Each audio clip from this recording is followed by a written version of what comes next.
Tu es arrivé du Canada, mais en ce moment, tu te demandes si tu as fait le bon choix. Tu n'es pas le seul dans cette situation.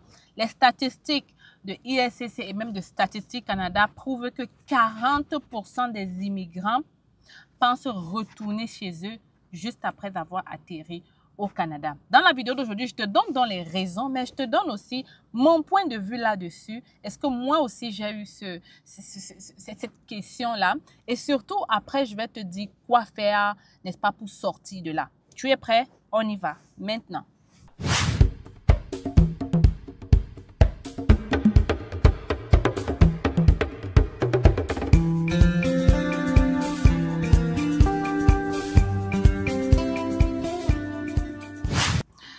Alors, immigrer au Canada est un rêve pour beaucoup. Beaucoup ont entendu le Canada, beaucoup ont tout fait pour y arriver, dépensant même d'énormes sommes d'argent. Mais une fois sur le territoire, beaucoup regrettent. Okay? 40% veulent retourner dans leur pays ou même partir dans un autre pays. Pourquoi? La première raison, n'est-ce pas, c'est que beaucoup d'immigrants occupent des emplois non qualifiés. Donc, ils sont venus étant surqualifiés avec de gros diplômes, mais beaucoup travaillent, n'est-ce pas, dans des emplois, comme j'ai dit au début, non qualifiés. Par exemple, tu vas voir des docteurs faire Uber, tu vas voir des ingénieurs travailler comme préposés aux bénéficiaires, tu vas voir des infirmiers travailler comme préposés ou travailler au Timoton. Maintenant, je vais débattre plus dans quoi faire après, mais est-ce que la faute, c'est vraiment le Canada?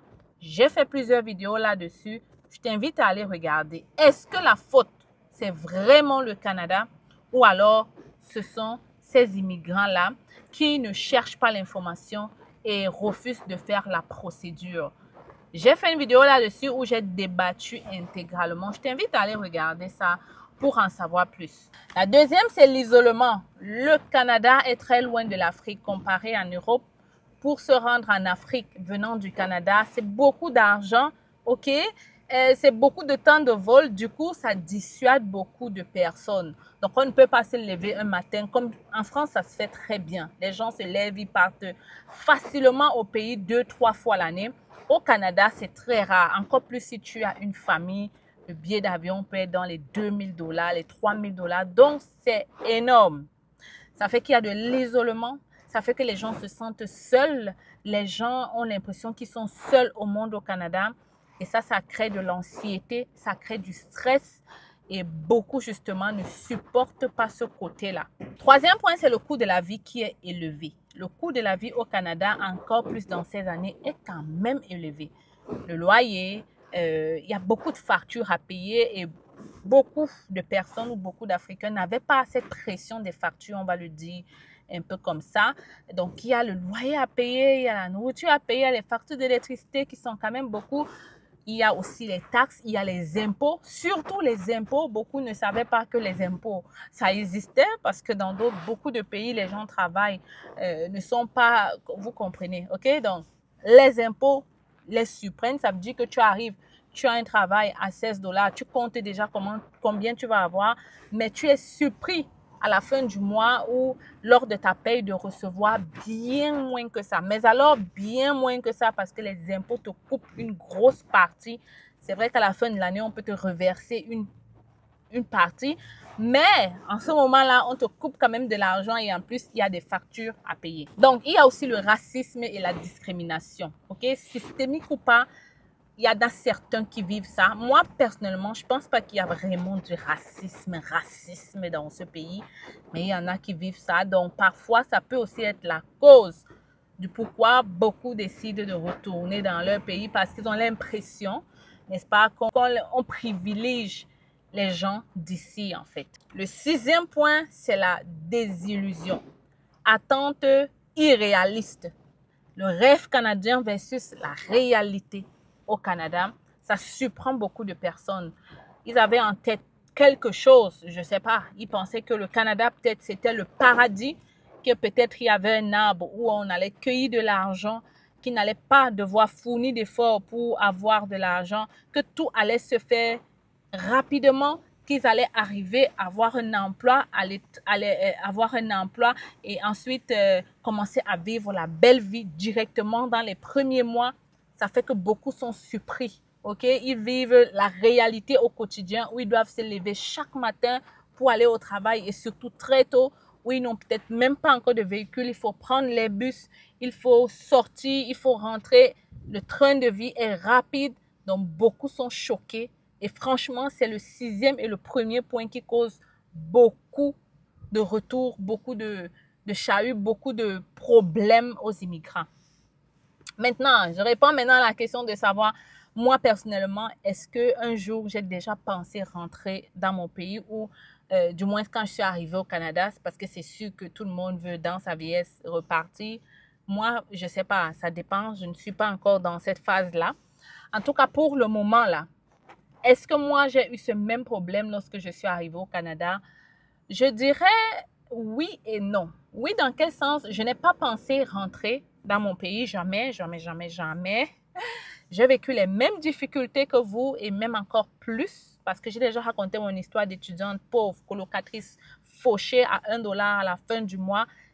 Donc, j'ai vécu tout un stress et je me suis évanouie 2 fois dans le train à cause du train de vie qui était très, très, très rapide pour moi. Donc, j'ai passé franchement tout le stress de tout immigrant nouveau arrivant au Canada. Mais je n'ai jamais pensé retourner parce que je pense que j'avais une vision et je voyais au travers de cette souffrance ou bien je voyais au travers du Canada tellement de possibilités, ok? De toute façon, est-ce que j'allais avoir mieux au pays? Je ne pense pas. Maintenant, quels sont les conseils que tu peux appliquer pour passer au travers de cela? Premièrement, il faut arrêter de se lamenter parce que psychologiquement, c'est super important. Quelqu'un qui passe ses journées à se lamenter versus quelqu'un qui accepte la réalité et travaille pour passer au travers de cela, c'est sûr et certain que la deuxième personne va vraiment profiter de ce Canada. La deuxième chose, il faut du réseautage. Il faut arrêter de penser seulement au pays, te faire de nouveaux amis ici, sortir au besoin, faire ce que tu aimes faire, arrêter de vivre seulement sur le train de vie quotidien, parfois prendre le temps pour toi.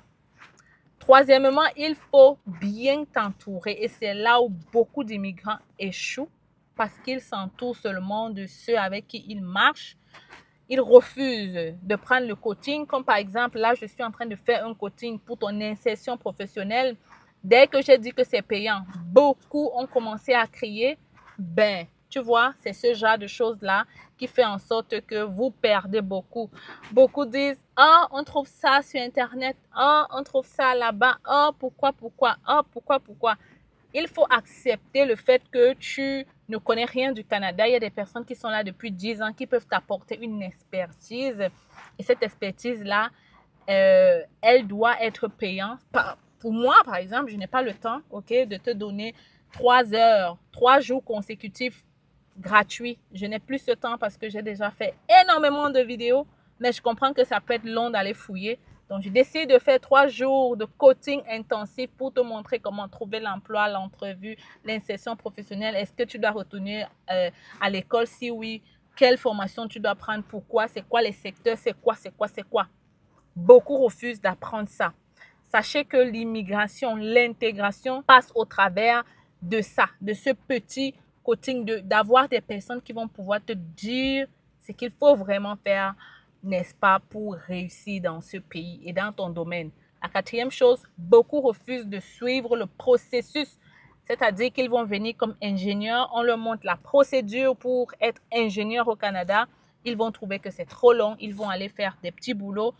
C'est encore correct de faire les petits boulots au départ, mais ils vont rester dans ces petits boulots sans jamais penser à switcher pour aller vers leur métier de prédilection.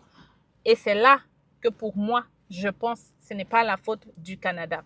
Donc, applique ça et tu vas voir, franchement, ton Canada sera une merveille. Comme quelqu'un l'a dit, le Canada, c'est le pays de Dieu. À toi maintenant de prendre ta place ou pas.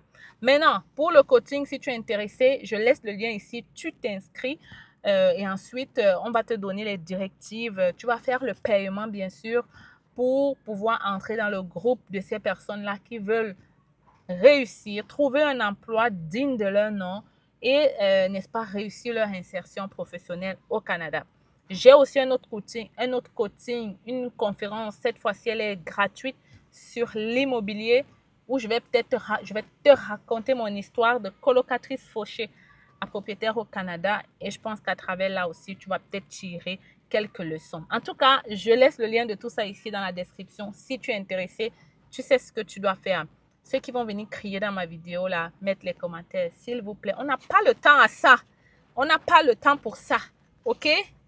Go maintenant, remplis le formulaire, fais ce qu'il faut faire pour avoir une belle vie dans ce pays. Tu n'es pas au courant de l'opération sans visa résidence permanente organisée par C'est Facile?